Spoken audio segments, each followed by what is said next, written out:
Bakenda biso nyonso toyebaki ke Michel Bakenda akoyisama ngini na libunga bandeko babendaki ye kobenga na clique na bango ngana oyebisa Michel Bakenda ko se suspendre kaka te na scène artistique mais suspendre pe scène oyo za nango suspendre amitié oyo to kabwana na amitié za nango na ndeko Michael Mbaye et puis na ndeko Moïse Mbiye ça les faut kabwana bango parce que bango ne baza bato ba influence ki yo na mabe po beaucoup na ba jeu wana ça ko tala biso malgré to basali na nkolo to sala tout ça nzamba sala biso lokoté par conséquent Michel Bakenda sala ki mais yes gol kwa nzamba sala bango lokoté nzamba frappa ki ko frapper nzamba frappa ki yango to moni ba délire wa sali siko ténèbres bible lobby o ezana lumière et oki jamais kokota na ténèbres parce que c'est l'abomination plutôt o ezana na kati ya ténèbres il fait bima kokota na lumière cela veut dire païen oki olongwa païen akobi Christ akomi mosantu wana nzamba osepela mais nzamba osepela ta kozana mai na miso kozana kanda so amoni mosali na ye a continue ténèbres voilà quand va se admirer ba osaka makambo wana ne te dis pas que baza ya nzambe directement baza bato baza na masumu parce que biso so to bi vie fali to bi fali azanani to bi fali ima ba ekachaka to bi place fali a uti donc ko sa yo to soke fali a yembela nzambe fali azaka na nzambe non ye moko bande ko ba combattre esika ya ba bolingo ndanga ba combattre ke bazi bolingo ndanga ba tshena monoko ba combattre ba saka tcha bolingo ndanga to zaki satan ebisi eboaka bolingo ndanga bolingo ndanga donc ndanga na ko bolingo nanga bande ko nanga boyemba banzembo zo comprendre ba signification banzembo te ya omoni bilo mon peuple pays par la manque de connaissances boyemba nzembo boyeba te nzembo lingolo banini yo kana nzembo bolingo ndanga na lotaki yo na butu la Bible dit esika nzamba yaka kosola na banjelu na ye na bana na ye des choses profondes des choses cachées esika yo bela to bolingo ndanga pa ya ko consommer bino na kati na lotaki na ndoto nzembo moko thématique moko trop mokili et détruire marambebele église de réveil eza sur base ya escroquerie là na Kinshasa église de réveil eza parmi église de réveil le côté ici impudicité kindumba basa ba komosa kindumba na kati église baseba longona kindumba ya kotelemaka nde tono benga na carton tokola ba londonien o ba telemaka na matonge o ba telemaka na imika ba telemaka na ville tono benga bona kala ba londonien lelo ba ye na kati église na poso mususu tozana ba ndeko belé ba ozoka ba 10 000 ba 15 000 dollars ba ko pesa na ba église o ba église ba olala ka basi ndeko mobile azwi mbongo na ya pesi 10 mais pas pasteur azwi mbongo wana aluki mwasi ya ndeko mobile na pesa 10 a commissaire likango na bureau.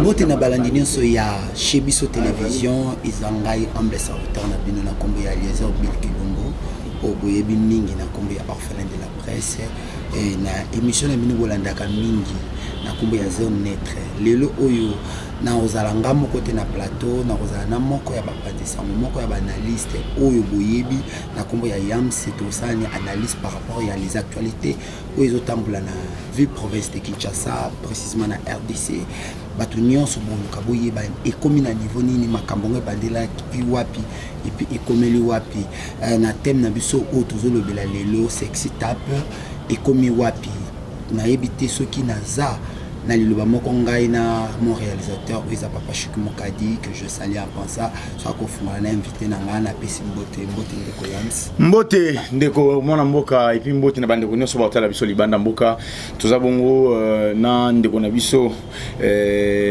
orphelin de presse et puis tozali susu na moko na bino pe analyste politique et puis les effets sociaux tous avons pour défendre et puis contredire les anti-valeurs pour ils soient place na mokili lelo auto mona ndenge place biso na kimongo balobaka le sako mbwana na mpuko baliaka esika moko te voilà bango na kimongo balobaka le sako mais biso na ngambo na biso balobaka so bapesi mbote ozongisi ke mbuma elia makamakasa ekwe akape komba marame misisa itikalaka ndeko Yams makambo ezoleka na ville na biso en tout cas ekomi ya trop avant to atamino ba sujet ya Moïse Mbiye ya Michael Mbaye na ya pasteur Baraka Mugisho na lingaki na tuna yo ndeko Michel Bakenda ami suspendre ye moko église suspendre était ba chrétien ba suspendre était mais ye moko en personne abike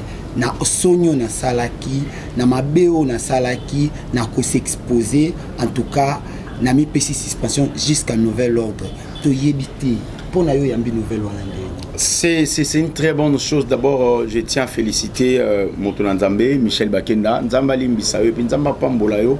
To sambala, to senga Nzambe, puis to sambela. Kimia na yeza aliko na yo vis-à-vis ya acteur salaki. Le moto yo à reconnaître ma benaye azonge patata senga papa pardon parce que reconnaître ma benaye aujourd'hui tous en bandeko bazana on a ba général na ba pekana bango cela veut dire bazana on a ba zèle bazana ba galon pour dire que par rapport à veste nanga na lati par rapport à qui beau garçon nanga par rapport à la vie de luxe nanga na menaka je ne peux pas s'excuser devant peuple dédié Michel Bakenda biso nyonso to bayike Michel Bakenda akoyisa magini na libunga bandeko ba bendaki ko benga na click na bango ngana webisa Michel Bakenda ko se suspendre kakate na scène artistique mais suspendre pe scène oyo zanango suspendre amitié oyo to kabwana na amitié ozanango na ndeko Michael Mbaye puis na ndeko Moïse Mbiye ça les fait au kabwana bango parce que bango ne baza bato ba influencer ki yo na mabe po poko mwana ba jeu wana ça ko tala biso malgré to basali na nkolo to sala ka bo nzamba sala ka biso logoté par conséquent Michel Bakenda sala ki mais yes gol kwa nzamba sala ka bango logoté nzamba frappa ki ko frapper nzamba frappa ki yango to moni ba délire wa sali siko mais lokola za mwana nzambe bien lobi senga pardon pas tata na yo ato keiwa poso zongo bika papa limbisanga na cœur no motema no kufungama nzamba zana limbisaka ta 77 fois alimbisiye nzamba limbisiye et puis yemoko tout en étant être humain et puis moto na nzambe chanteur de chanteur avec la musique religieuse alobi non il faut na se suspendre dans la scène na vanda nanu ba bunga nanu parce que moni moto yo awsala mabe et puis awsala mabe et puis omuna et matsakanda tout à coup le quoi comprendre que comme moni ça na TV siko ezana le côté vaut mieux consommer nzemo to consommer nakala yemoko afana c'est une très bonne chose gestement vraiment à féliciter ngana vraiment ko c'est bien geste na sali Michel Bakenda a se suspendre yemoko atali grandeur à Michel Bakenda te atali gauche droite atali yete atali makamuyeso atali nzambo apesa ye chance wana nzambo apesa yo opportunité ça makambo sali fin de compte il s'est reproché de quelque chose yango a se suspendre ngana yebiso longwande peme na Michael Mbaye na Moïse Mbiye longa peme na bango parce que bangonde bazali source ya mabe na yo voilà. Ok, ndenge Bible le baka fouer les mauvais compagnons. Voilà. Toujours ba ninga mabende ba corrompre ba bonne mœurs ndeko Michel Bakenda ndeko yam salobi kima ba ninga na ya mabe oyo tomonaka ba Bedachou ba Eric Mandala la vie chrétienne na yo na yebite ce ka Bedachou na Eric Mandala ba ko porter le nini donc ça la ka bongo papa Yams lelo oyo po mona ke ezali ba relation ya mabe Michel Bakenda mutamemi epeme na Bedachou na Eric Mandala bandeko na biso tapesi bango mbote bango baza na problème te bango baza na bango batu Michel Bakenda paza mutu Michel Bakenda kokuta na koyemba Bedachou azali na Eric Mandala baza pire batu ya fali bango bazali mande bato fali parce que le roi Moïse Mbiye il y a comme pe koluka comme pire petit ya fali na sima comme pire petit ya fali ko kendaka kokutana na fali na ndenge na bango mibale mais sali ke ayeba na Eric Mandala na Bedachou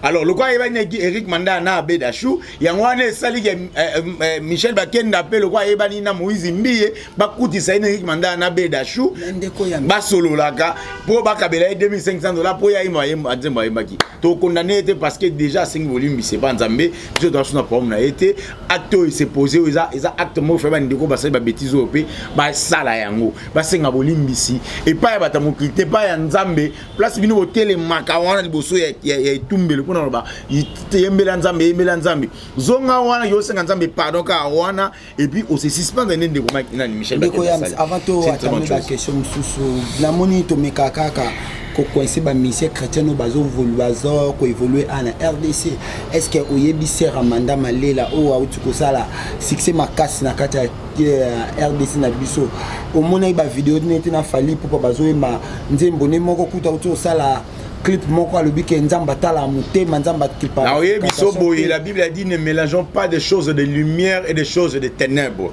Bible lobi o ezana lumière et oki jamais kokota na ténèbres parce que c'est l'abomination plutôt o ezana na kati ya ténèbres il fait bima ko kota na lumière cela veut dire païen oki olongwa païen akomi mosantu wana nzamba osepela mais nzamba osepela ta kozana mai na miso kozana kanda so amoni mosali na ye akoti na ténèbres voilà quand on va se mirer ba osara makambo wana ne te dis pas que baza ya nzambe directement baza bato baza na masumu parce que biso so toyebi vie fali toyebi fali aza nani toyebi fali ayima ba ekachaka toyebi place fali awuti donc kosa yo toyebi biso ke fali ayembelaka nzambe fali azalaka na nzambe non.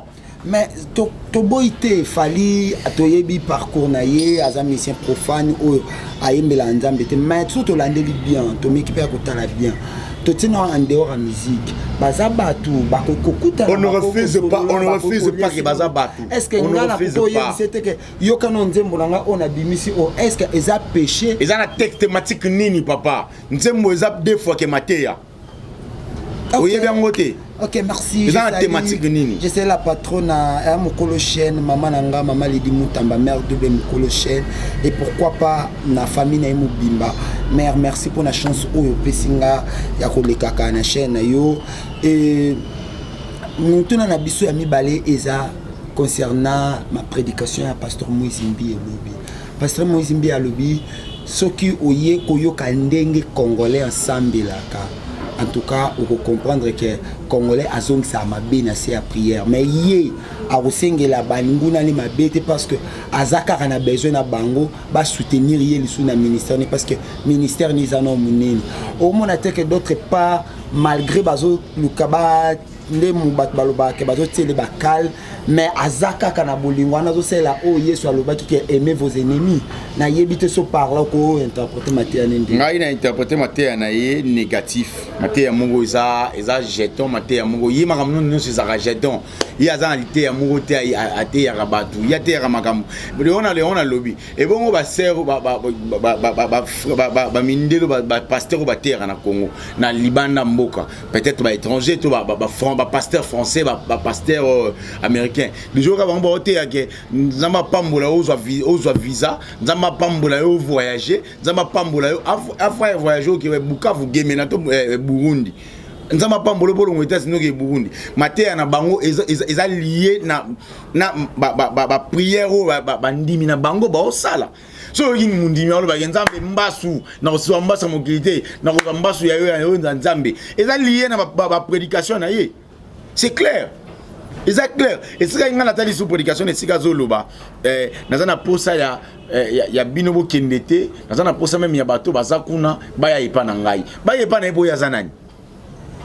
Mais quand même pas reconnaître que l'église est à l'église est à Nzamba. Comment bandi beaucoup qui m'a cité Bethel parce que vous voyez qu'il va soupçonner un combo. Il y a pasteur Moïse Mbi, le pasteur le plus critiqué dans RDC. Mais oui. Pasteur au bateau, baso combattre mingi. Ba combattre te moko. Bandi ko combattre esika ya ba bolingondanga. Bat ba combattre ke bazi bolingondanga ba tchena monoko. Bat ba combattre ba saka tcha bolingondanga. Tozaki Satan ebisi eboaka bolingondanga.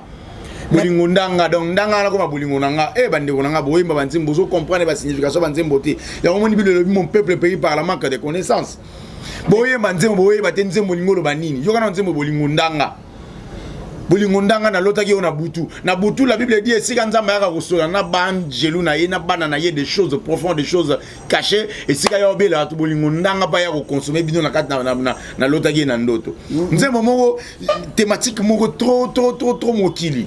Est-ce que yo moko bino mo bozo mona te que c'est normal affaiblir christianisme na mandiatisme au lieu to zala ba chrétien mais to komba mandian to komi ko sala ba etonga ba ministère pour bandeko baka ko seme bandeko baka kopesa ndeti lelo otomoni pasteur Baraka Mugisho abeti muto en pleine émission nyonso wana poani bamonaki vidéo na téléphone na eto yebite vidéo nini oyo ndeko wana amonaki mais yebisa biso vidéo nini oyo mona na kati ya téléphone ya pasteur Mugisho ndeko nanga ozomona te que christianisme et aussi la force na yango na kati na place na mboka na biso. Là, tu as totalement raison. Christianisme, christianisme, ils ont l'autre détruit parce qu'il y a déjà des documentaires qui circulent, les antichrists, au Baoul Kaba détruire, qui vont Nzambe Katina Bato. Vous pouvez imaginer qu'il y a déjà des documentaires qui circulent, les antichrists, Baoul Kaba, Jésus Azalaka na vinaye, Jésus Bamelara Masanga, Jésus Azalaki na basi na ye, Azalaki makamuna ye. Vous voyez, tout cela est lié dans makambo tout le monde a lelo. Tant que yebisa rolo ba ke Moïse Mbi eza mutu. Du coup, tu dois savoir que Moïse Mbi a pas yebisa que Jésus pas aki mutu, Jésus pas melaka masanga, vous voyez. l'église de réveil c'est une grande partie. L'église de réveil ils ont joué une grande partie dans la société na biso. Quand on église à Moïse Mbi, l'autre église il y a 8e rue, il y a pasteur Mutomboka Lombo, to ya maman Olangi na 17e to ya pasteur na biso Marcelo. Quand on église wana okuta ba ndimi baza nombreux différents que na catholique, que na missioni. Bato babosani ki avant ton over na ba ba milai, le bato comment préférer ba kiti ya VIP na kata ba église. Ben catholique na biso ezaka na ba ba wana, kimbangiste na biso ezaka na ba ba wana, missioni na biso ezaka na ba ba wana. Islam na biso tisiko ezaka na batapi. Vous voyez, église de réveil le lezu et yeko so part ya makambo belé et puis vie à église de réveil côté sika makambo belé ya mabete, église de réveil est détruit même bas foyer. Vous pouvez imaginer qu'il y a des orphelins aujourd'hui, il y a aujourd'hui les enfants de riz au Borota Mwanandila, c'est grâce à l'église de réveil. Bon, c'est que moi, il y a petite sœur, ton neveu, ton nièce, avant qu'il 2000 francs à Kyolugelo, il faut être tadam naïe. Pas au kangayo na kibondoki. Diko so oza na esprit ya église wana osani. O se méfier na mwana lugelo ko lia zuite. Akabi na balaba ba beti bakangie moyibi. Aboyo zonga na ndaku, akei c'est fini. On doit faire la part des choses. On doit faire la part des choses. Aujourd'hui, l'église des réveils est détruite marambébélé. L'église des réveils est sur base escroquerie là qui ça église des réveils est parmi l'église des réveils le côté ici impudicité kindumba ba ça ba comment ça kindumba na kata église. Ba ça ba longona kindumba ya hôtel marane to no benga na carton to gola ba londonien o ba tele marana matonge o ba tele marana imika ba tele marana ville to no benga ba na kala ba londonien le lo ba yé na kata église na poso mususu. C'est dit à quoi ba frère na ba sœur ba nego yana ba roba milai na ba jipa milai na ba kitambala lelo bazawapi. Moi je me pose tant de questions. Mais c'est la modernisation. La modernisation dans makambo église. Le monde évolue. La modernisation. Dis-moi là où la Bible a dit la modernisation na kata église pour ba sœur ba comme on lata boy. Est-ce que Yesu soit na minute azongi susuke aleka. Non, Yesu azonga sikote ba. Yokela biso mawa. Ya mzamba la biso mawaya sikote parce que l'église est à okufa.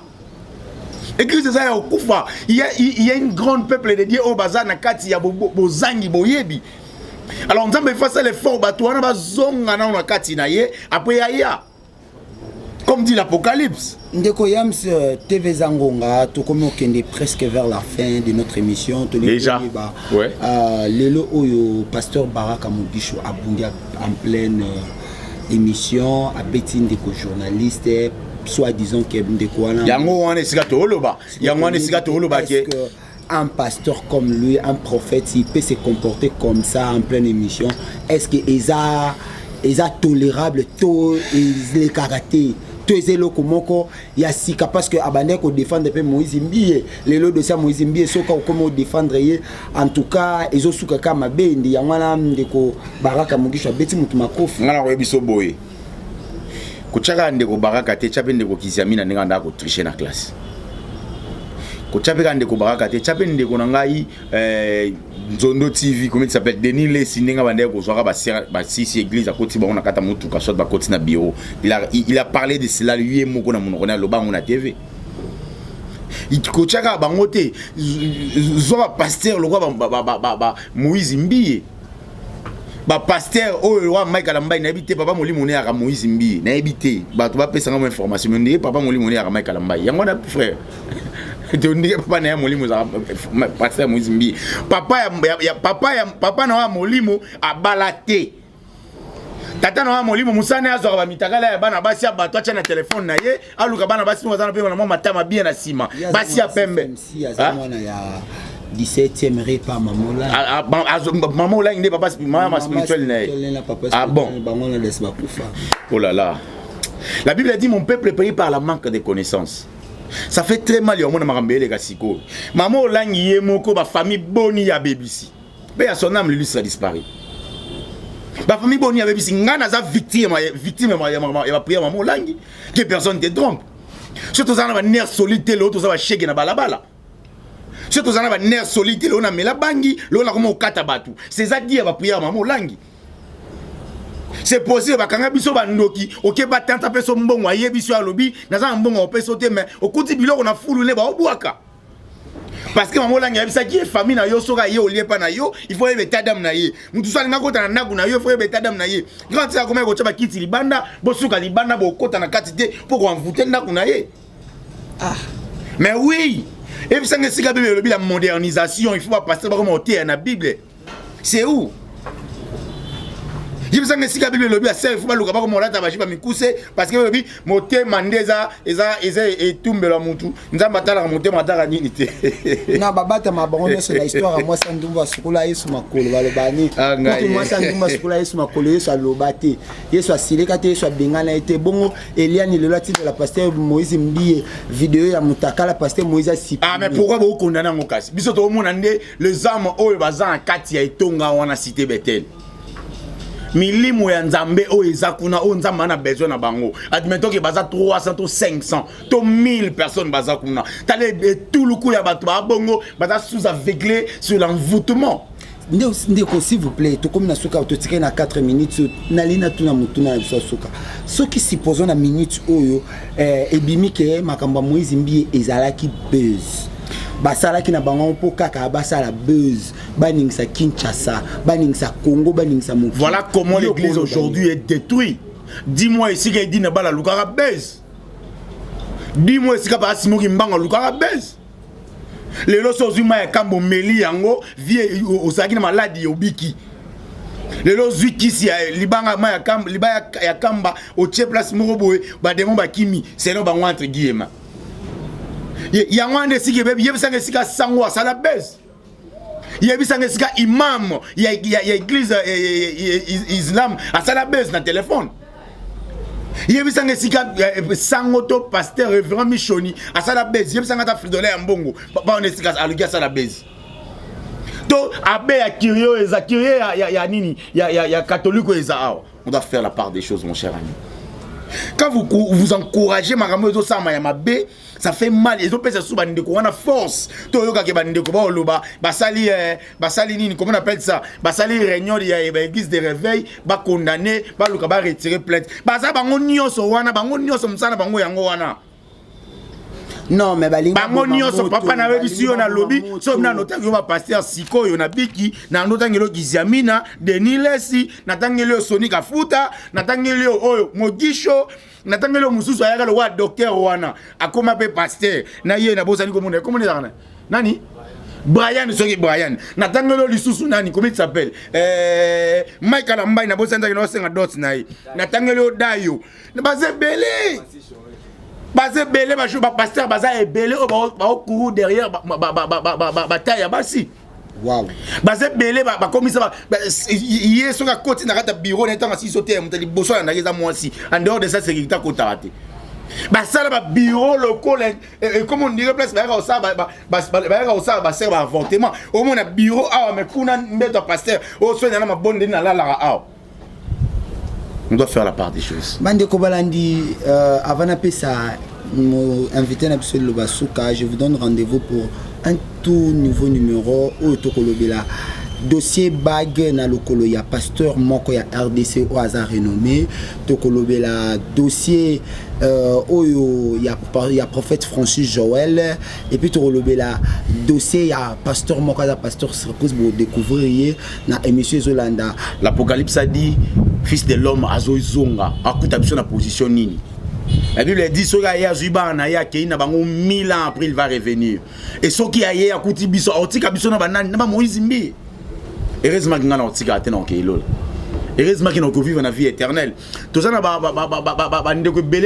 10 000, 15 000 dollars qui ont payé ça dans l'église. L'église, il y a la basi. Il y a un peu de 10 mais pas pasteur. Pasteur a eu un bon wana. Alors qu'il moi si il y a un peu de 10 a commissaire de quand on est dans le bureau. De côté comme na souka en tout cas.